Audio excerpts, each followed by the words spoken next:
عارف المشكلة هنا في ايه؟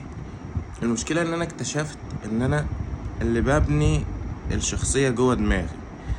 يعني انا ببص وارجع يعني يحصل لي مشكلة مع الشخص ده، ان انا ابتدي معاه وابتدي ان انا ابني جوه دماغي شخصية. الشخصية دي مش حقيقية. فابتدي الاقي ان بعد فترة، ما هو انا اللي مديله الشخصية دي، هو اصلا مش كده، دي مش حقيقته. مش معنى ان حقيقته وحشة، بس انا بنيت شخصية، فانا عليا 50% من الغلط. وعشان احل المشكلة دي ابتديت ان انا اتعامل مع نفسي، ان انا ابقى حكم وافصل ما بين نفسي وما بين الشخص التاني، وابص لنفسي من فوق كده.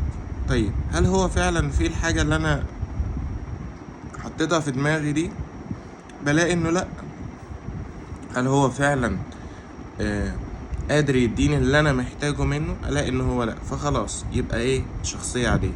وابتدي كل ما اتعرف على حد جديد، كل ما انا ابتدي لا اكون متوازن اكتر في رؤيتي للامور، لحد ما ان شاء الله هتلاقي وهتقابل الشخص اللي هو هيكون زي اللي في دماغك بالظبط. بس الفكرة ان الوقت ما جاش، او انت لسه ما بقتش جاهز كفاية، وربنا بيحط في حياتك الاشخاص او الناس او المواقف لما انت تكون جاهز ليها.